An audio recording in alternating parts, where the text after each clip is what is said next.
Simula't-simula pa siya ang problema, hindi po kabinete niya.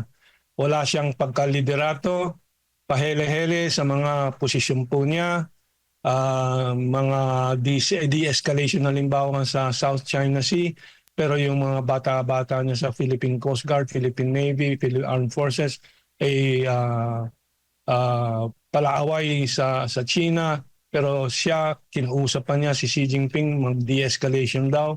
May mga sumunod naman na mga admiral tulad ni Carlos nag de-escalate, pinagalitan naman at dinimol pa si Admiral Wala pong isang salita, wala po isang posisyon itong si Bongbong Marcos. Kaya po nagkakalito-lito at kanyang ibinibintang ngayon sa cabinet members niya. Ano magagawa ng cabinet members niya kung siya mismo ay paikot-ikot pa lang, parang tumpo at walang direksyong pinupuntahan? Kasi nga wala siyang sariling decision kung saan dapat pumunta o patungo ang kanyang gobyerno. And that is the problem. He is the problem. Bongbong Marcos is the problem.